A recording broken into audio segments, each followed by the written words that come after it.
lovely to be back. Another live.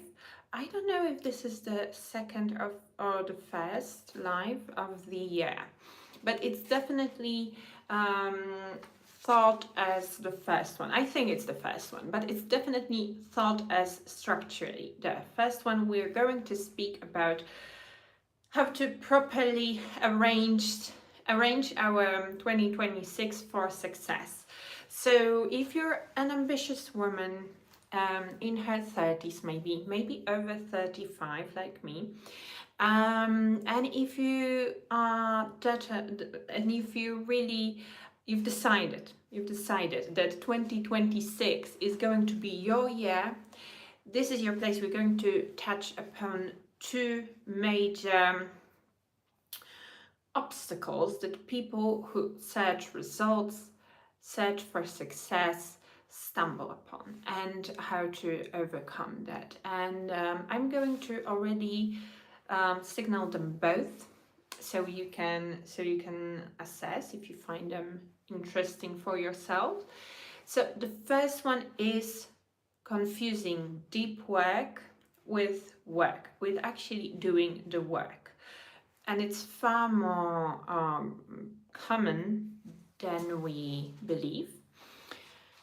And then the second thing is friends. How we see friends, who we consider our friends to be, and so on.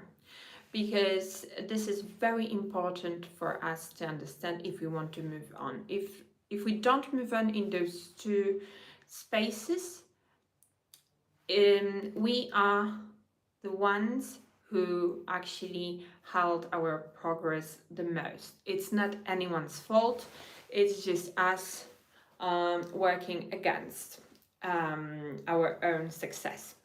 And they are both very much related with serotonin. So I think that it will be very, very interesting. So let's start with deep work. Why deep work is so important for serotonin, but also why it kidnaps our efforts, our results, and our success. So many people end up with low serotonin and with high perceived status. But the problem is that the status is only perceived as high by themselves. And I'll give you here two examples that come to mind. So first example, a person who ends up low status but feels like they are high status. And this is really possibly the worst combination. I'm speaking here especially to women. Please avoid men who are low status but feel high status. You can find a man who is low status and who's in the process of becoming high status, and this is like jackpot, like you won life at this point. If you find a man who's low status and is able to work his way up to high status, that's the highest quality possibly to be found in men. But if you find a man who is low status but believes him to be already high status, the worst. And two biggest examples come to my mind. You can put down your own examples if you feel inspired by my examples or if you already have an idea. So first example is a dropout. A person who just drops out of college, university, studies, some special preparation, whatever it might be, and they believe that they are just smarter than everything together. And there are many people, I'm sure that you've met those people who just believe that, rules don't apply to them. They just drop out wherever there is socially in the society expected of them, and they feel like they will outsmart the system. But some of them don't. There are fabulous dropouts. I'm a dropout myself, actually. I'm both things, because I had 2 degrees at the university and I finished one, but I dropped out of the other. So I feel like I have 2 experiences here. But some of the dropouts can make it because it's not like life isn't about degrees, obviously. But if you drop out of a degree, you need to know what you're replacing it with. Hi everyone. And if you don't have anything to replace it with, and you just feel entitlement, that you just, that work somehow owes you something, I don't know, then this is really, really bad for your results, for your success. So this is the first example of a person who possibly will struggle. A person who is low status but sees themselves as high status, and like ready to outsmart the society. That's really bad combination. For those of you who are just joining, I give that piece of advice to women that the best man to find is a man who is low status but knows how to get to high status and works his way out to over there. And the worst combination is to find a man with low status but believes himself to already be high status. The absolute worst. And one example is dropouts. There are fabulous dropouts. There are really people who are street smart and they really end up, wealthy and successful and really intelligent, more intelligent than many people with degrees. But there are also dropouts who really end up in misery. Because actually there are so many advantages to having degrees, and I've never worked in what's like my degree.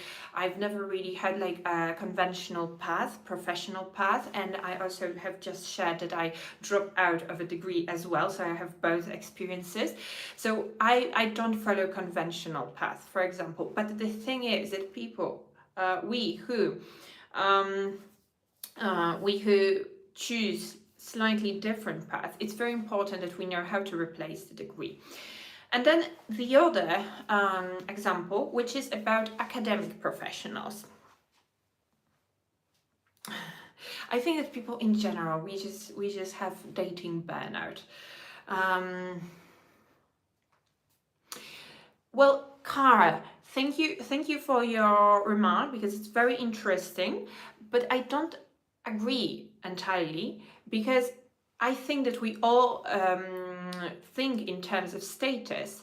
It's just that not for all of us status is about money or wealth. I'll give my own example. For example, for the biggest part of my life, I would fell for intellectuals. I didn't care about money at all, but possibly all of my ex-boyfriends or romantic interests or whatever were really intellectual people, because that's where I saw status. And I'm working on it, because I think that status shouldn't be about any of that. But the first thing to accept is that people in general, we think in terms of status, even though it's maybe not always money or always job title or where your family comes from, for example. But we do think in terms of status. And then when we realize that we do, and we want to like reprogram ourselves and actually make it about the most important things in life, then it actually loses that negative charge. I don't know if you would agree. So the second example of a person who actually sees themselves as high status while they're actually pretty much low status is academic professionals of all sorts. Okay, again, here an important caveat that it's not about everyone, but it's a very easy example. I've met many, I don't know many people in general, but a few professional academic professionals who were kind of low status in a way. Again, this is up for interpretation, but they saw themselves as incredibly high status. So how it happens, because when we dedicate our time, our focus, our energy to deep work, we feel entitled to results, attention, and it doesn't work that way. Why? because the word never agreed to that kind of contract. The word never told you, never offered you something like recognition or money just because you spend, hi everyone, just because you spend 5 hours a day researching, apart from all the other like duties that you've got, maybe as a teacher, as a professor, maybe you have lectures, maybe you have classes, you attend students, and then apart you actually do all that research, and everyone is so grateful. The word never agreed to that contract with any individual in this world. There is always just, everyday agreement that we have jobs of different kinds with different like conditions, with different requirements, with different, we get them with different CVs, with different preparation, but all in all, we accept or we don't accept a job. And that goes also for academic professionals who, unfortunately, oftentimes have to do a lot of work actually kind of outside of their pay, because we know about those calling jobs, right? The jobs that people accept out of calling, and I think that for many academic professionals, that's a little bit the case. Happiness over yeah, absolutely, Ka. I mean, okay, I'm not also about happiness, because I think that meaning is way more important than happiness, because happiness, like, it's like fleeting. But I also agree with, like, generally it's good to be able to admit that you are like happy in general terms, for example. So that's absolutely important, yes. But I don't see it exactly linked to status. But again, I don't disagree with what you're saying. I think that we just see status slightly different. I'm really grateful for your remark. I find it really important. And I don't see myself materialistic either. So here we are on the same page too. We are all different. Again, like, exactly. I feel like we just play with terms and nothing else. Yeah, so the channel is basically about serotonin, mostly about our brain chemistry. And I'm explaining right now 2 biggest obstacles when it comes to succeeding in any way, because we start 2026 and we want to lose weight, we want to find love, we want to have successful careers and businesses. And what stops us? So one of the things that stops us is deep work. Deep work produces entitlement. Sorry, I don't know how to pronounce some of the words. So the thing is that people who spend a lot of time researching, preparing, this is just rehearsal. And we cannot live in rehearsal. And that's very interesting, because serotonin actually thrives on comparison, social ranking, and recognition. Therefore, deep work without exposure is useless. But it gives you internal recognition, because you yourself know how many hours you spend working, researching, really focused. So you really feel like you've done something productive, and you crave recognition for that. But it's invisible. It's like, washing dishes without anyone seeing you, right? Like, no one registers the grand gesture. So the same goes for most of the deep work done in the world. So anytime you do deep work, be honest with yourself and know exactly where you will apply it, because it needs exposure. Only exposure, curiously, to humiliation will give you social rank. Serotonin isn't born out of acts, out of action that isn't risky socially. You have to risk your rank in order to gain your status and rank. So you need peers, you need deadlines, you need critique, you need someone to tell you, good job.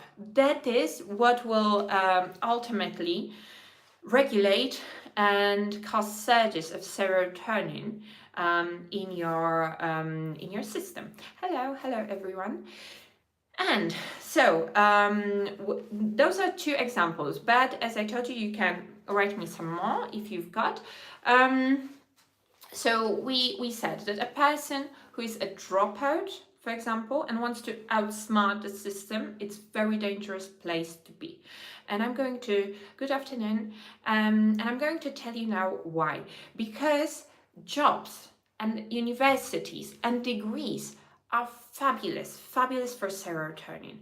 It's just unfortunate that, it doesn't mean that everyone you'll ever meet at a university, like your professor or something, that everyone is extremely prepared and capable of doing their job. Those are complicated systems, so many people get traumatized in the process. Also, we don't always know what we want to do in life, what our purpose and mission is at a very young age. That's probably something that I identify with.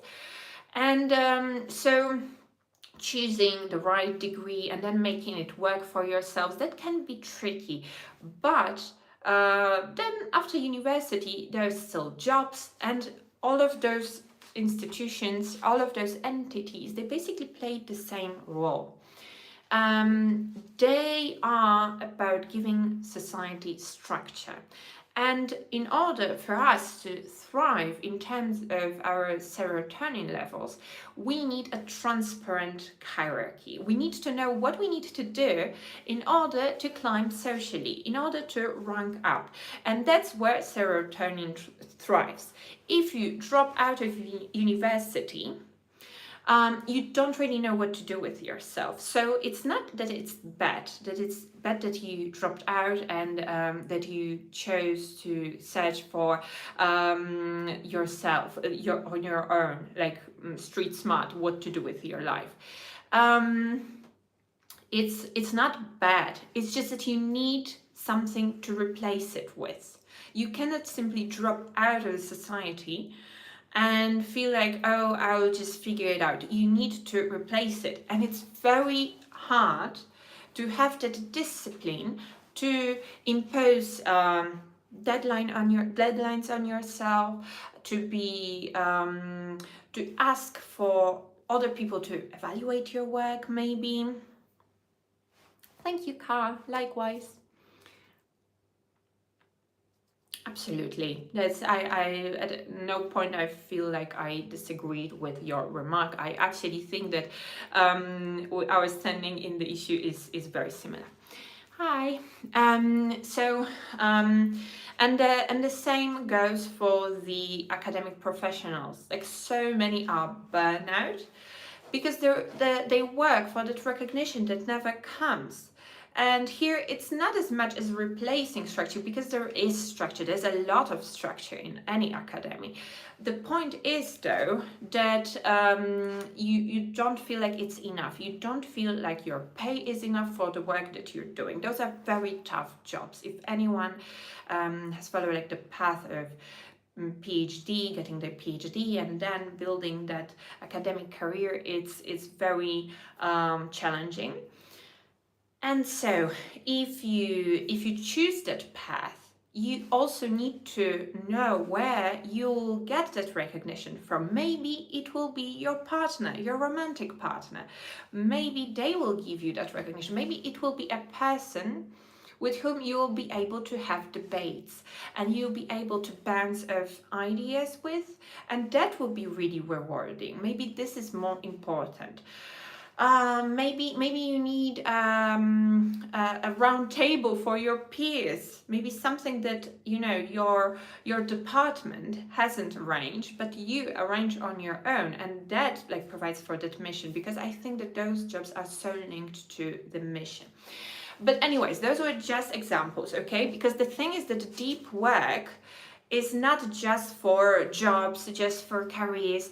Deep work actually can be applied to anything. And that state of deep work, we do it far more often than we should. And we feel very productive, and we get that sense of entitlement because of that. Because of that deep work, because of that effort, because of that investment that we've done. So in terms of, for example, weight loss, if many people who want to weight loss, they will spend far more time doing research about weight loss than actually tweaking something in their routines, than actually starting a new workout routine, adding something, really trying to change something about their nutrition, about their movement, about their circadian rhythm syncing. They will just avoid doing, and they will just keep reading and finding answers on Wikipedia, on ChatGPT. They will just keep researching weight loss, but they won't actually do the work. And work, again, is embarrassing. That's what serotonin needs. You need to expose yourself. So you need to go to the gym, even if you don't feel fit now, in your workout clothing. That's so important. And you need to be vulnerable, and you need help. You need someone to accompany you. You need to share with them exactly where you're stuck, because otherwise that change needs to be socially driven. That's when it's the most effective. If it's you in isolation, you just skip all those steps that are actually about doing. You just become a victim of your own mind, and you just keep comparing yourself to people who get results, and you can't understand why you still just, I don't know, reading, scrolling, saving posts with workouts that you never do, etc., etc. And then another important example is, of course, dating. When we date, it's also like so many people. Like if you ask them, like, are you dating? Are you going on dates? Many people will say yes, because they are in that mindset. They are like, they feel like they are open to having a relationship. But when you ask them, on the other hand, when was the last time that you went on a date? They will tell you, like, a couple of years ago. Hi, Karen, thank you. I'm based in Spain. So people, they will be watching posts about dating. They will be buying self-help books about dating, etc., etc. Like, they'll be thinking about dating all the time, and they'll be, buying clothes for dates, like to have them in their wardrobe. And if you ask them if they actually, date, they will say yes, because and they won't be lying. It's not like they will search like some recognition that I'm capable of getting dates or something.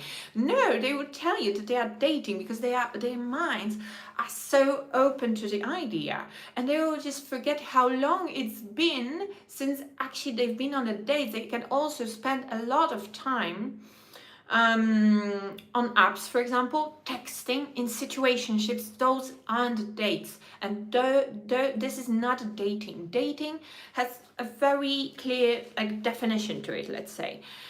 And so people can be doing all that deep work around even dating, and they may not be dating. So that's another very important example.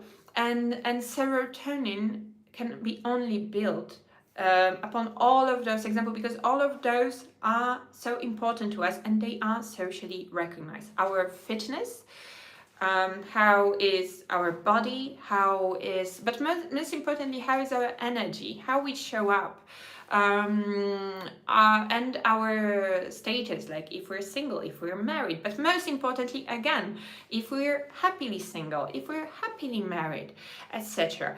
All of that is socially scanned. Our jobs, our calling, our mission, our purpose. People try to answer those questions when they see us. When they see us, they want to know those things about us. When you've just met someone, that person asks you about your name, but actually they're already curious about all of those things, and they don't need to be necessarily like interested in making friends with you, or in like pursuing something romantic with you, or working with you. We are just very, very curious about other people. We are socially very well done for happy singles. We are so socially conditioned to be recognized in certain ways. So we all pursue those things. We pursue fitness and weight loss. We pursue success in our career. We pursue love and finding a good match. Thank you for all the kind remarks. And so this is one of the things that keeps us all very, very much stuck. And so this is one of the two things. Right now I'm going to go very fast to the other one. But yeah, but the nicest thing, the most important thing is that please don't fall into the trap of deep work in 2026. Deep work is absolutely important because before you expose yourself, in order not to suffer from imposter syndrome, you actually want to do some deep work. And deep work is extremely rewarding in and of its own. But it cannot be your claim to recognition. And I've chosen to speak about serotonin because I find it as the most interesting element of our brain biochemistry, because it's so relational. Norepinephrine or dopamine, they're so important for focus and getting of what that deep work, what we're searching for. But serotonin has something really, really special when it comes to that social magnetism, to that ability to create intimacy with the other person in a relationship. And so that's why it's so important to pursue it consciously. Like, we need to know what we're doing. So if we decide to do deep work, which is marvelous for so many reasons, we need to find a way to put a deadline on it, expose it to peers, etc., etc. And then, okay, so that's finished with the deep work. The main message is that deep work isn't work, and nobody owes us anything just because we do the deep work. We need to actually expose ourselves, and we need to collaborate, and we need to be there for people and create meaning socially in order to be successful and get results. But then there's a second very important obstacle that keeps us from getting results. And this one is inspired by Alex Hormozi. And I listened to his podcast. I don't know if it was yesterday or today, but I've taken notes today. And I have them somewhere here with me. And they are about friends, also one of my favorite topics to cover. And I loved his remarks on friends. So you can't really expect to be successful in 2026 if you're not on the same successful page with your friends, so people that you surround yourself with. And I had that thought I even have some short that conveys that message, that just because someone appears on your path doesn't make them your friend. You don't owe someone friendship just because they are there and say hi. It's very different to be polite within community, and it's very different to build friendships. And therefore, not everyone that automatically appears, it's so random. You are surrounded with random people, and we forget, Happy New Year, and we forget that we have that agency, and you can choose who you are friends with. It's up to you, 100%. No one can, oblige you to be their friends. And you don't have to spending time with random people, and you don't have to spend money on random people. And it's just something that we do because we are so tribal. Many people have that urge to drink alcohol together at different occasions, and there is something beautiful in having people in your life that have been there for a long time and keeping friendships. But you have to ask yourself if at the end of the day, you're not having meaningful conversations with them, but you get drunk with them every other year at some wedding. Like, is it really friendship? Is it something that brings success closer to you, helps you to rank up in status in ways that you're searching for, that are meaningful to you? So I've taken some notes, and I'm going to read some of them. So it's from it's from Alex Hormozy's podcast episode, one of the last ones. So it's also like paraphrased a little bit. I'm not sure how precise I was here, how thorough I was with my notes. So if you look at your friends and you ask yourself, does this person increase or decrease the possibility of failure with my goal? It's very easy to answer that question. It's yes or no. It's increase or decrease. There is no in between.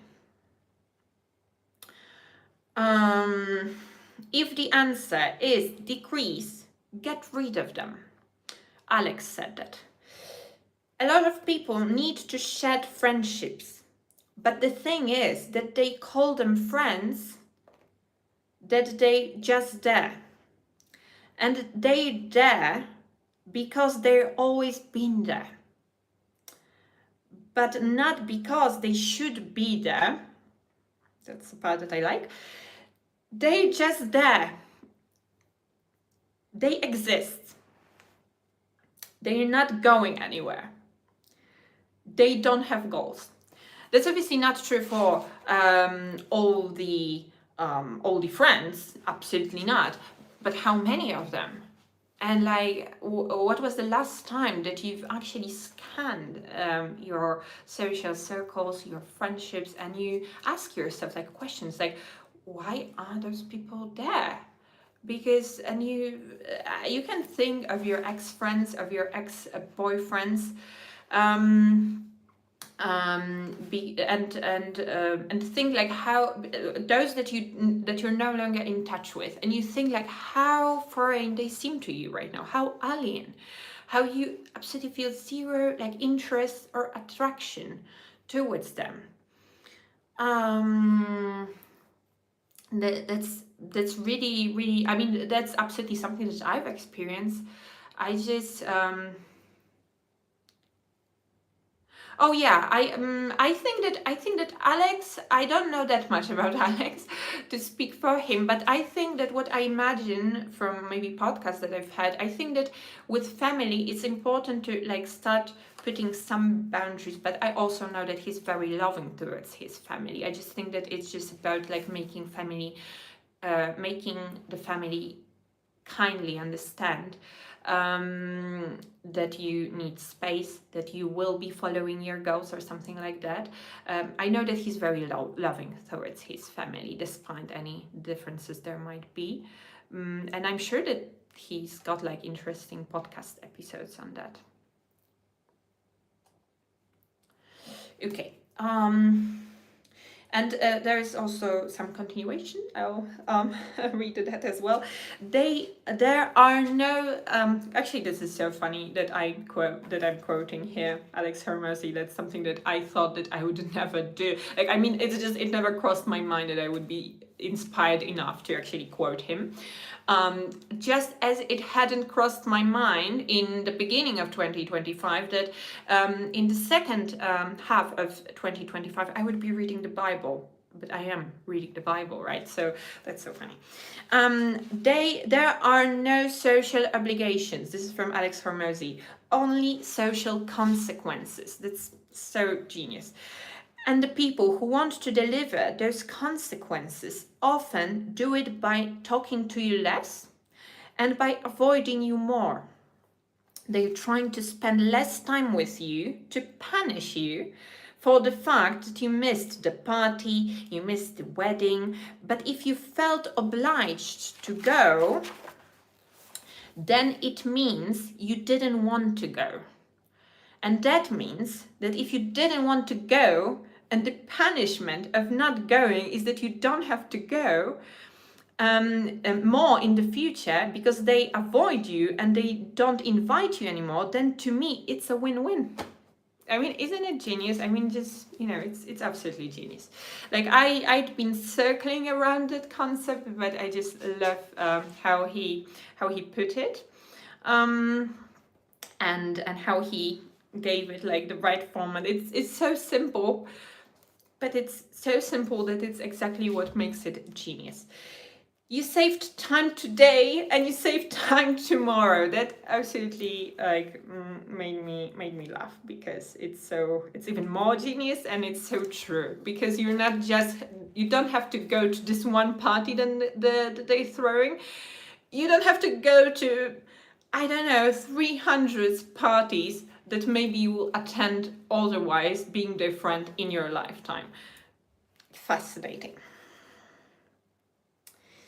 Yeah, and then there are also like things that he said about jumping on trampoline. That was also very, very interesting. So yeah, so to sum it up, the two big obstacles that you might want to start with.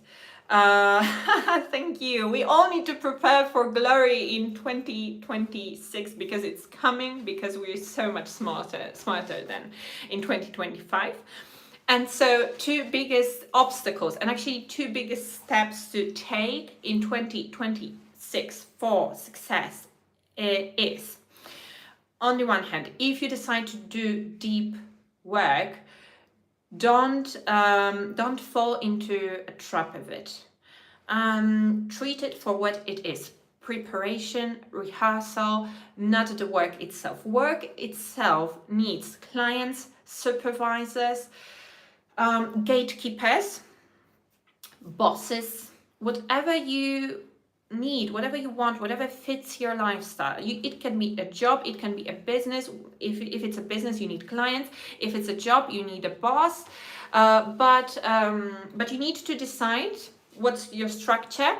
And once you're in the structure, not to fall victim to deep work, because no one owes you more money just because you thank you just because you spend 5 hours of doing something very productive that no one asks you to do. So if you decide to do it, make sure that you have strategy to actually apply it, so you actually know what to do next, how to expose it to the world, to your peers, to someone's opinion, to someone's verdict, because that will decide on your results. That will decide if you're published somewhere. You can't just be reading all the studies and never publishing anything if you're pursuing that kind of career.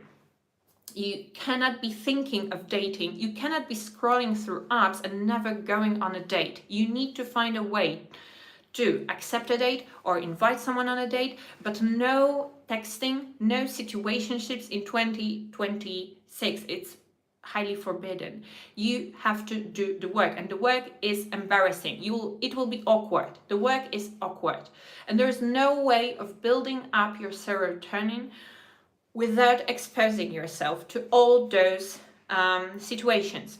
So that's a must. So do the deep work, because it will help you. Like, you will be a more interesting person on those dates. You'll be more interesting candidates in job interviews, etc., etc. Deep work is not like it doesn't have its value, but you need to place it within strategy. No strategy, no results, no success. That easy.